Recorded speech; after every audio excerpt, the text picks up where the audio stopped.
a little while. But guys, the NBA is back, so that means Javar is back. Dude, we've been doing this shit. This is our what, fifth, sixth season, maybe? It feel like around 5 years, yeah. Yeah. We're in our fifth season or so. I think the only prediction we've got right is the 2020 Lakers, but I'll take it, goddamn it.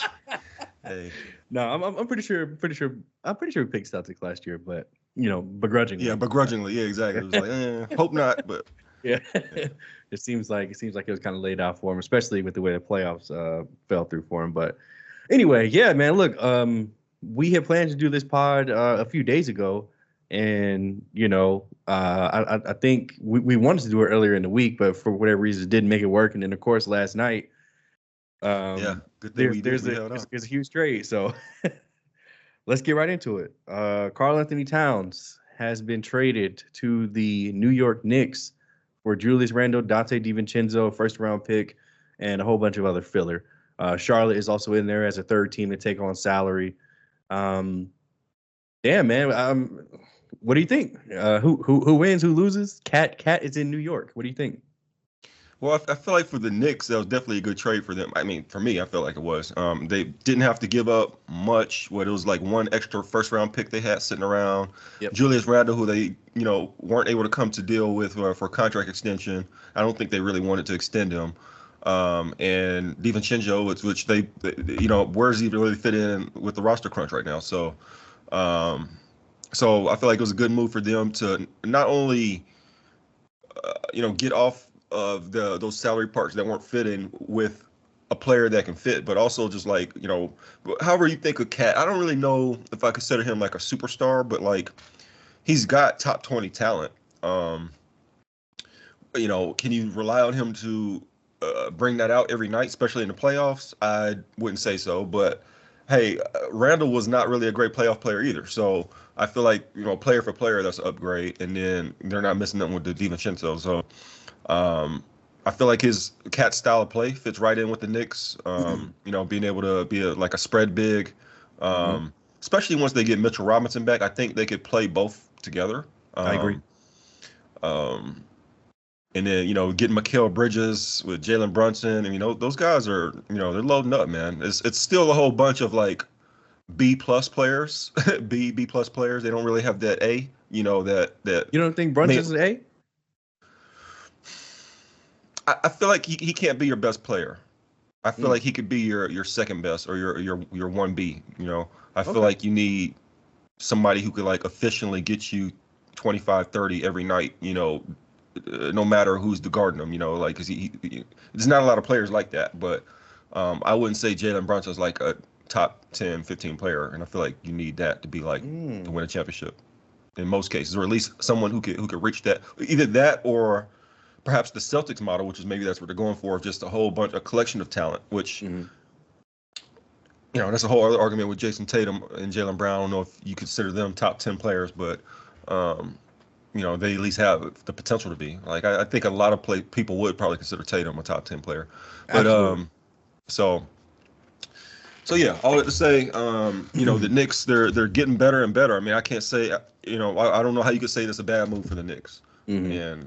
But is that enough? I mean, I don't know. Like, That's the and question. then I can't wait to see it. I'm sure Knicks fans are really excited. I mean, this is definitely the best team on paper they've had since the '90s, Yeah. where you could come into the season expecting like the Knicks. They could say they can win a championship. Why not? Like they could dream for Mm-hmm. it. I mean, it's not like a pipe dream. Like it's actually something that could be realistically happen. I don't think they're a favorite, but they're probably going to be a very, very good regular season team. And Hmm. oh, you don't agree with that? No, no, no. I agree. I think that I like this trade for the Knicks. I like Karl Anthony Towns on the Knicks, like you said. I think he's going to fit well with the roster, especially with Mitchell Robinson out. He can, like you said, play that stretch five. But my thing is the playoffs because we've seen Cat, we've seen Jalen Brunson, we've seen Mikal Bridges, we've seen OG Anunoby. Like we know what these guys can do in the regular season. We know that they can get it done. This team can fuck around and win 60 games. Like I wouldn't be surprised at all. Hmm. But are you going to be healthy? Because Tibbs is going to play you 47 minutes a night in the regular season. and then 48 in the playoffs. So that is a big concern for me. However, when it comes to health in terms of Cat and Randall, Cat has always been like way healthier. He's been way more durable, which is great, especially for somebody like Tom Thibodeau who loves to rely on his starters. So, Yep. I mean, from that perspective, it's already a positive. And I think the major thing for me is that in Minnesota, especially at the point in time where he left, Cat was probably still thinking of pecking order. He was like, okay, am I the number one or is Anthony Edwards the number one? No. I think by last season he realized Ant was the better player. I mean, he was giving him his flowers while Ant was trying to big him up, but everybody around the team and in the city said it was Ant's team. I don't see how Cat could have argued that. Yeah. Okay. I'm gonna push back because players are insane. They're actually stupid. Because we agree, me and you and everybody around the organization. This is the guy who says he's the greatest shooting 3-point and big of all time, or whatever. Exactly. Yeah. The nigga won one 3-point contest and he's going crazy. But yeah, like so. But I feel like in New York, in a totally different situation where he's coming in as somebody else, he kind of knows that he has to fit in and like this isn't his team. Whereas in Minnesota, he could have had an argument to say, "Wait a minute, I was the number one overall pick. I built this shit. I've been here for 9 years. I was here through the Jimmy Butler thing and the Flip Saunders death, and the team's getting sold. Like this is my thing shit in the community and all that. Yeah. So now he doesn't have a leg to stand on. I read that he was just doing stuff in the community like this week or something like. Oh no, that was Julius Randle. Yeah. But anyway, I say all that to say, in the postseason, there's going to be a pecking order, and Jalen Brunson is at the top of that list when it comes to the pecking order. And we know what he can do in the playoffs. This dude is absolutely incredible. Adding OG Anunoby and adding Mikal Bridges, I think that this is the team to beat. I like this team better than the Boston Celtics already. Wow, that's a statement. Okay, so you think they're the favorites? Okay. I think this is the favorites to win the championship right now. So you're pretty confident in Thibs? Like I'm still a little skeptical if he can get it done. Like, because he burns out his players. He plays them too much and they don't diversify enough in the playoffs. It's kind of just defense, and then for offense, it's just pick and roll and ISO. Like they don't. Yeah, but previously it was pick and roll with Brunson and Randall. Now it's going to be pick and roll with Brunson and Cat or Brunson and Bridges. Well, like that to me is a better pick and roll. I mean, it just is. And now I feel you. Yeah. Go ahead. No, I was just saying I feel you, but like pick and roll still can be like you don't want to just do that all the time. Of course, yeah. And like you got to have some sets, you got to have like some kind of offensive philosophy, and I just feel like Tibbs is just more so just find your mismatch, and or which that's a teams have won championships like that, but you got to have like the best player in the league. You got to have someone who can hurt a mismatch every time, and I don't know, is Cat going to play different? Is he going to because he just wants to shoot threes, man. He don't really. He has a great post game, but he doesn't like to use it. Like for some reason. So, I don't know. Like I still have some questions, but I think they have the potential to be the best team. But I still have some questions. They definitely have a great roster build up. Now, honestly, I would have to look at Tibbs' contract situation. I would be surprised if he don't got it together like after this year. Like they might look for somebody else or something. This year? No. If this team has a losing record, or if they're 500, or if they're 5 games over 500 by December, I think he's out. Yeah. That's I think they'll have a good record though. But I feel like if they like flame out in the playoffs or something, I feel like, or if like it's one of the things where Tibbs is running niggas through the ground and somebody got hurt. Yeah. Okay, so what do you think about it from the Minnesota side? Minnesota adds Julius Randle and they add Dante DiVincenzo. They've freed up more playing time for guys like Naz Reid and Jaden McDaniels. So how do you think that this fits with the Randle and Edwards situation? I don't really understand it. I don't think Randle is a great fit with Edwards. I don't think he's a better fit with Gobert either. Like they both, like Randle likes to be in the paint. He could shoot threes. He's got a mid-range game, but like he's better when he's posting up or he's in the block. And if that's clogging up the space for Rudy, like how effective is he going to be on offense? If that's clogging up lanes for Ant, Ant's still gonna get his, but like that's just gonna make it harder for him. So I don't know. I had Minnesota still like a top 1 or 2 team like record wise in the West. Now I don't know. Like I have to see it. They could fall back a little bit. Interesting. See, for me, I feel like I have a little more faith in Minnesota just because I think Anthony Edwards is going to take another leap. I think he has the potential to be the best player in the league this year, MVP this year. And with somebody like Dante DiVincenzo, who hit like 253s or something like that, ridiculous numbers last year, being added to that, with Randall playing small ball five, I'm not counting Gobert like literally at all. And with Nas Reed playing with Randall, they paying him $50 million a year, whatever. You better count him. I mean, okay, but he's not going to play when it matters, is what I'm saying. So, I mean, he plays all this time in the regular season to get bitched in the playoffs every year. So I'm assuming the same thing is going to happen. Okay, Shaq. No. Hey. Facts are facts. But yeah, like I think like Randall and Nas Reed. And of course, if they play the Nuggets, then sure, Gobert has to get out there for a little while. But I don't know. I feel like I'm a little more optimistic about this team, but I'm really basing that on the expectations of everybody else taking a leap now that Cat isn't there. So if everybody stays the same, then okay, yeah, I get it. Like this team doesn't work, it doesn't fit. But I'm assuming that Nas Reed is going to be better. I'm assuming that Jaden McDaniels is going to be better. I'm assuming Anthony Edwards is going to be better. I'm assuming Dante DiVincenzo is going to be able to fit with those guys very easily, and they're going to be able to run up and down and gun and destroy teams. So. Yeah. Who's gonna play the point when Mike Conley's hurt? DiVincenzo, because you're assuming Mike Conley gonna be hurt. Yeah, he's like pushing 40. Yeah, he is. He's not that. I think he's like 36 or something like that. I don't. At least I don't think. But yeah, I mean, I trust DiVincenzo to run the point, or they still have Nickeil Alexander-Walker there that they really believe in to run the point. But I mean, shit. 36 if all this fails, he is, which is old. Let me tell you.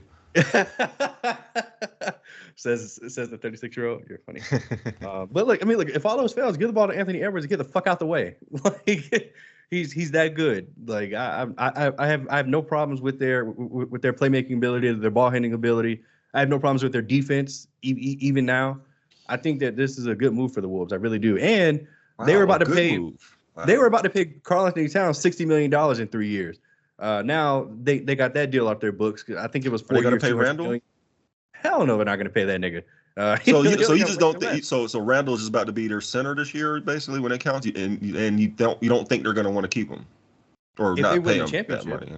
If they win the championship, yeah. Bro. I guess they were just in the conference finals last year, right? So yeah. No. I mean, and hey, Rudy Gobert looked ridiculous in that conference finals. Karl Anthony Towns really didn't show up, but the Wolves played their NBA finals when they beat the Denver Nuggets. Like, yeah, for sure. They played their absolute heart out to beat those guys. So they just didn't have nothing for Dallas, but that's a whole nother conversation.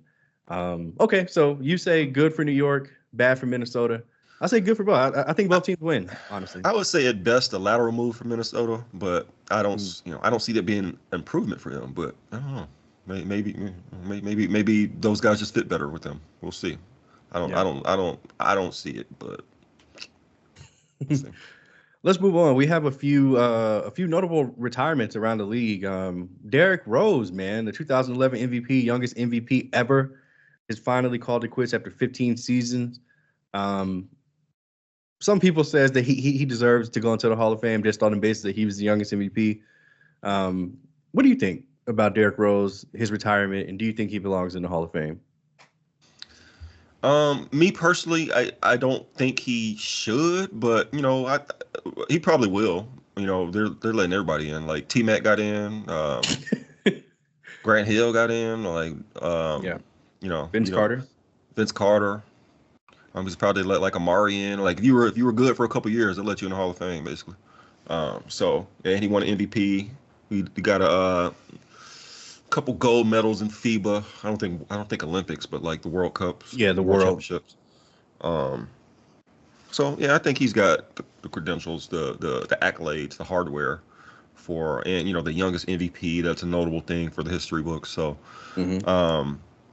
tell you what, like I don't want to sound like a hater. He was like incredible during his prime. It's really like, we got robbed. He's up there one of the basketball tragedies that we weren't able to see him really get to his prime. Like he was 23 when he got hurt. 23. Yep. And he never was really able to recapture that same athleticism and that same confidence, that same magic. But the couple years where he was starting to tap into it, I mean, even his rookie year, he was really fun to watch. Do you remember the arguments back in the day, like Rose versus Westbrook? Yeah, man. Versus John Wall, like the athletic point guard arguments back in the day. Rose was always my favorite one, but like he ended up getting hurt. I did like Westbrook back in the day too, but he lost his mind. Yeah, John Wall was my least favorite out of those three, by the way. So yeah, I mean, it's just one of those things. I do think he'll get in, but he's just kind of had a bittersweet career. Props to him for holding on this long. I mean, he was kind of just a shell of himself for like the last 8+ years. Yeah, 10 years, and he had a stint there where he was possibly like a 6th man of the year type of thing, but that would have been cool for him. But yeah, I mean, I props to him. He had a good career. Yeah, man. Shout out to Derrick Rose, man. Long you think career. He'll get in? He's absolutely going to get into the Hall of Fame. Whether he deserves it or not, I honestly don't think he does, but he's 100% going to get in. It's very easy to get in. But I mean, look, Derrick Rose is some people's GOAT. Like, it's kind of crazy. Sometimes I've been seeing a lot of people saying he's their GOAT or their top 5. I'm like, I'm not going to hate on him. I'm not going to shut on y'all parade, but no. Yeah, man. So look, I mean, shout out to Derrick Rose. 15 years is great. Like you said, after those devastating injuries, still being able to hold on. Dropped 50 in Minnesota like a few years ago. Just super cool to watch. So shout out to Derrick Rose, man. Another retirement, Adrian Wojnarowski. He's hanging it up to go back to his alma mater or some shit. What do you think was like the straw that broke the camel's back? Like what was it? He just was tired of taking his phone to the bathroom or something. He's like, man, I'm tired of this. I mean, I would assume so. I mean, look, the first time I ever heard about Woj was when we were supposed to draft Jahlil Okafor. Oh. Jahlil Okafor, but we ended up drafting D'Lo instead. I was like, who the fuck is this guy? Like, why is he like? You don't know. Shut up. And then it happened. And I was like, oh my god, like what? What are we doing? That set us back. Holy shit. But or did it? I don't know. Jahlil Okafor. I don't think Jahlil Okafor would have made a difference. I mean, different situation. You never know what he would have done or been. But you're probably right.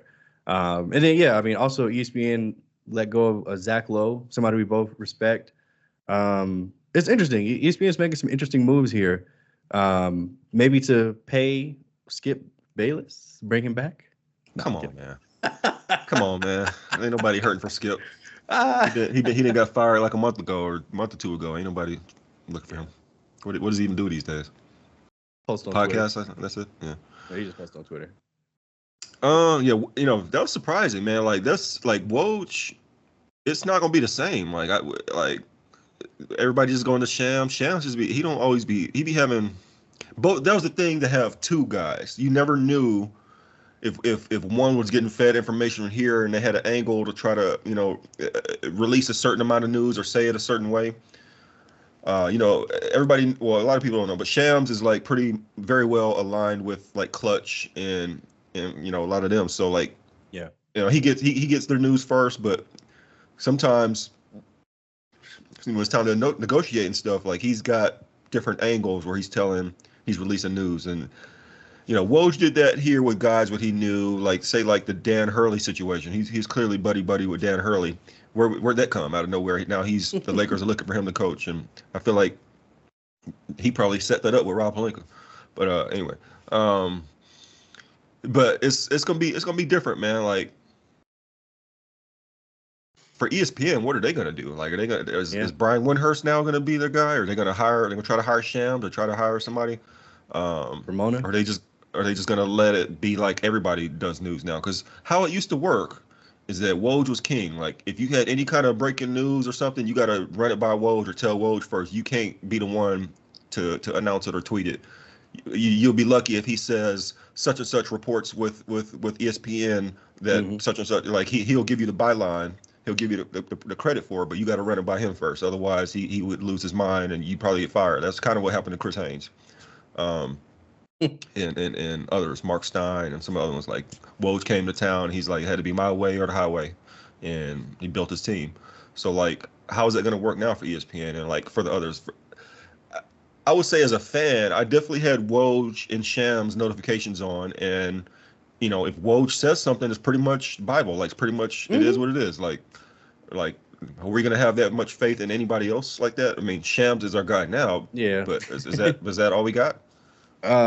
Yeah. I mean, to me, that's. Are we going to go back to the old days? Are we going to go back to actually watching it on TV to see who gets picked? Or Shams is going to spoil it for everybody? Yeah, Shams is 100% going to spoil it for everybody, especially now that he's partnered with like DraftKings or some shit. He be tweeting. That's another thing. Yeah, like with the draft, with the betting app stuff, it's like you don't really know if they got ulterior motives with that. So yeah, it's a lot for sure. As far as like Zach Lowe. Oh. And what's going on with ESPN, like what is going on? Because it seems like they just like to have the bombastic personalities, people just on there just to say stuff, and they're going away from like the analytical part of the game, where it's like in NFL and like some of the other coverage, they do have analytical people like Ryan Clark, and they have what's her name, Mina Kimes, all these other people who are just there for like football stuff. Zach Lowe was kind of all we had. We had Brian Windhurst, but he's more of like a reporter, insider.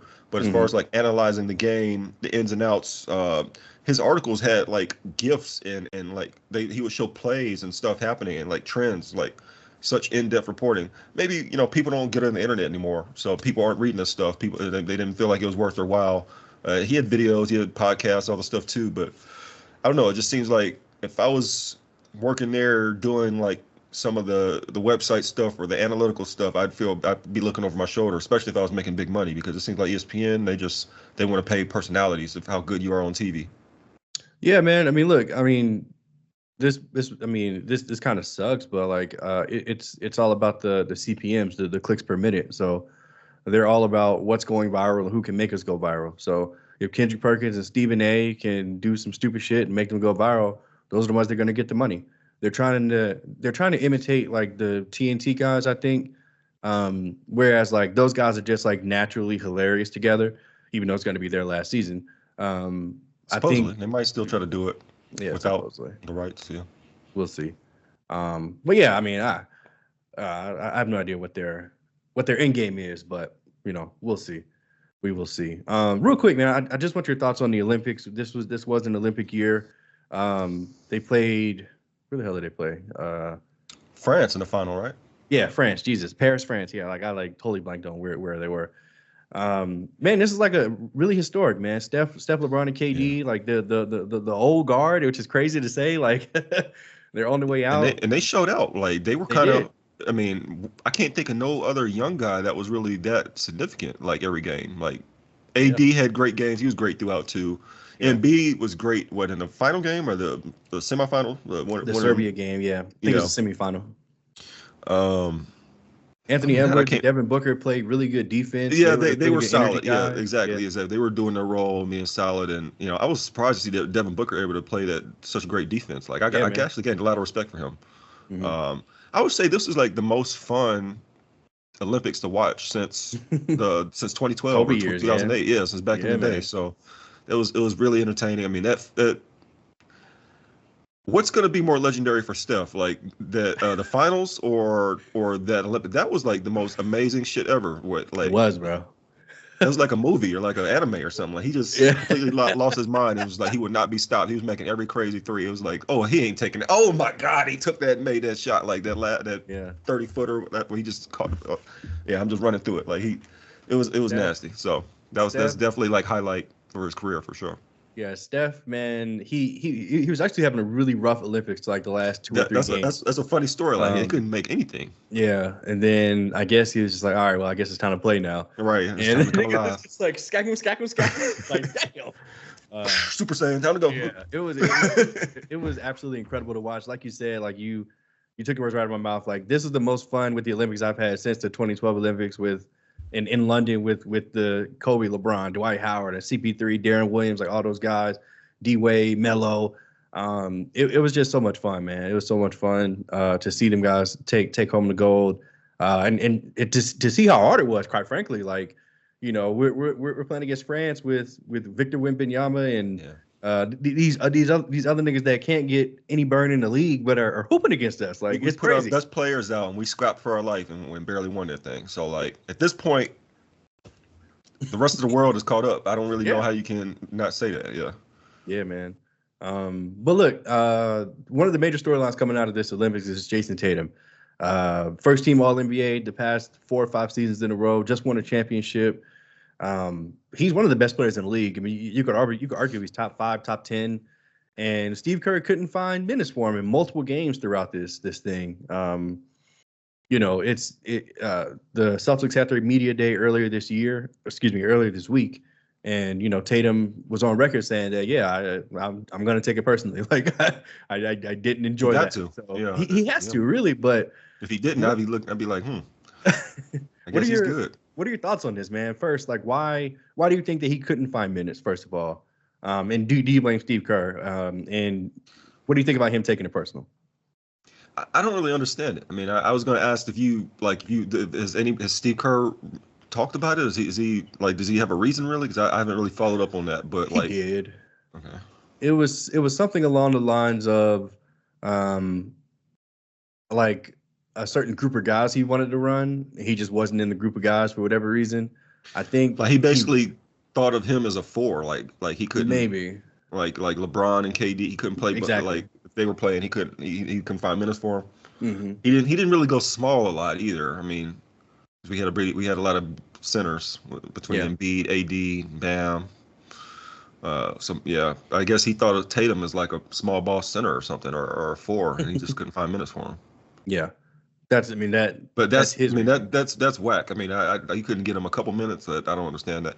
Halliburton, I get why he couldn't play. Like there was guys just better than him in front of him. So, but Tatum, with his versatility and size, I don't understand how he couldn't find 10 minutes or something like. It's not like he had to play a lot, but like.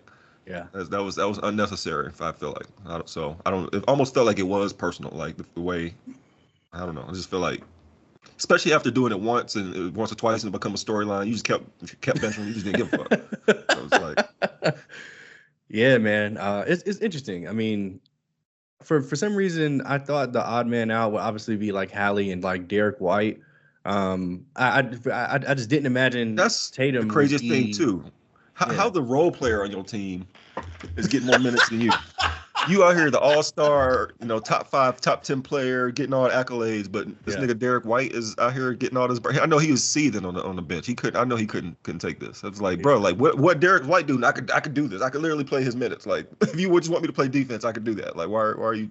What's going on? According to Steve Kerr. Steve Kerr doesn't think that Tatum can guard guards, I guess. It's just something about his ugly jump shot. He just didn't want to see it. Like he didn't want to. He's like, you know what? Just I can't. The form is an abomination. I just can't do it. Yeah, it's interesting, man. It's interesting. I mean, I really still don't understand it. At the time, it was funny because he's Jason Tatum. Yeah. He plays for the Celtics. The jokes were wild. They were going in on Tatum. Like it was funny. Like get Bam his water, nigga. Like I loved it. But coming at it from a basketball perspective, especially when we're trying to win the gold for our country, I'm like, look, this is one of the best players we have on this team. Why is he not playing? Steve Kerr, what the fuck are you doing? Like, what are you doing? It felt personal. And Steve Kerr, by the way, he's insane. Like, he did not play the trio of like Steph, LeBron, the 4 of them, Steph, LeBron, AD, and KD, until the gold medal match. Like, nigga, what are you doing? Like, they'd be starting then. Yeah, playing a lot. Yeah, it's just like, come on, bro. Like, what are you doing? But whatever. All right, let's get off the Olympics. I want to do something kind of new for the pod. So before we get into our typical preseason or pre guesses of how teams are going to do, I want to do just a small game. A would you rather. Mondi, this is for you. Would you rather? So basically, I'm just going to give you a player, and I'm going to say another player, and I want you to tell me which player you would rather have. So for this game, it's going to be Trae Young. Trae Young is going to be our player. And would you rather Trae Young edition, basically? Okay. Do I need to explain each answer or just yeah? I yes mean, or no? a short explanation would be great. Okay. Yeah. Okay. So, would you rather Trae Young or Derek White? Oh, Hold on. What come type on, of bro. team do I have? What type of team do I have? What's the context? Let's just say a team competing for a championship. Let's just say that. I mean, is this the best player? Is Trey my best player, or is he like I'm saying? Like, what's the context? It's like Trae Young is the point guard. It's not that hard, bro. Who's the better player? Who would you rather have in literally any situation? Trae Young or Derek White? Trey Young. Trae Young or Tyrese Halliburton? I go with Trey Young still. I go with Trey Young. Trae Young or Damian Lillard? I go Dame for now. Really? Okay, that's For surprising. now, I give him one more year. Last year was a down year, but okay. Trae Young or Jalen Brunson? Jalen Brunson. I agree. Trae Young or DeJounte Murray? Honestly, I go with DeJounte. Just because Wow. I feel like he's more of a traditional player you could try to build around, like actually try to win. I think Trey is actually better, but if I had to pick between them two, I would go. I don't think Trey's that much better than DeJounte. Trae Young or Stephen Curry? Steph Curry. Last one I have for you here. Trae Young or D'Angelo Russell? Trae Young, yeah. Really? Okay. Right, is that the argument? Oh, you'd rather have D'Angelo? I'm totally trolling. I'm trolling. So, like, first of all, guys, let me know in the comments, Trae Young or one of those players I just put down. I specifically picked these guys because Trae Young, a lot of the times he gets left out of conversation when it comes to guys like this. Like, a lot of, like, these are the best guards, some of the best guards in the league, point guards. Mm-hmm. And say when it came to Olympics or came to All-Stars or or All NBA, like Trae Young's name is constantly getting left off the list. But when you look at the stats, I mean, wins are another thing. But if you look at stats, like all these guys are pretty comparable. Like Steph averaged literally like 0.5 more points. He was obviously more efficient, but rebounds, assists, steals, like they're all very comparable. Well, Trae Young almost led the league in assists, but yeah. So I don't know, man. I'm sick of the Trae Young disrespect. But. Yeah, I mean, his thing is just he don't play no defense, man. Like he puts up great offensive numbers, even though he has to be the entire system. Like he has to revolve around him. I don't think you can necessarily win that way how he plays, where he has to be the system and he doesn't play no defense. He's basically like a shorter James Harden, and he didn't win nothing. Yeah, I guess that's true. Damn. Okay, well, on that, let's lead into the Atlanta Hawks outlook in our Eastern Conference. But before we talk NBA, have you been watching WNBA? Like, is that kept your beak wet this summer? Huh? No, it hasn't. Only when Caitlin Clark is playing.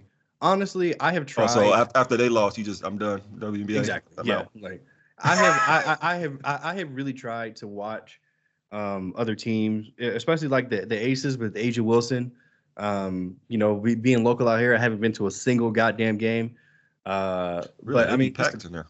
Yeah, I mean, it's the playoffs now, so maybe I'll slide. But it's just boring, brother. I don't know how to put it. Like, it is the most unathletic, unskilled bullshit for the most part. Unless Caitlin Clark is playing, and then everybody's fired up. Like they're trying to hurt her. They're trying to trip her and, punch her in the face, and they're making sure she don't shoot all these threes and embarrass them. And yeah, it's a little more fun that way. But realistically, like, I can't do it. I'm sorry.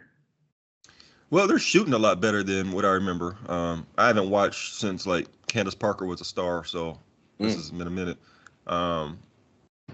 But yeah, like since I've been watching, I haven't been watching a lot, but like I've been watching some of the playoffs and stuff, and yeah, I just see that like they're shooting. It's kind of like the NBA, like the outside shot is just way more prevalent. When I look at the percentages, though, they do not be shooting good percentages. Even like the stars, some of them do, but like some of them, like, but yeah. And they just be missing so many like layups and inside like passes and inside things. I'm just like, I'm almost surprised when they could do like a nice layup. And that's to go back to the point. Caitlin Clark, she's like really stands out there. Like she She could make layups with both hands. She could dribble the ball really well. She comes off curls and comes off screens, shooting the shot like Steph. So it's like when she wants to, and she's really deft with the passing and stuff. Like so, when the ones that are actually really good, they stand out. But it's good to see the league growing, man. It's like one of the things I talk to people. It's like it now, like we all should be happy about this because now, like if we would have daughters or young girls, they actually would have a chance to possibly make millions in the WNBA or like in NIL deals or sponsorships or whatever the case may be. They actually have a pathway to making millions in women's sports, which that's a beautiful thing. So I agree. Only a matter of time for Javar man start coming in unless they start changing the laws. Got to figure something out with these transsexuals, but that's a whole other story. Yeah, it is. Jesus Christ. All right.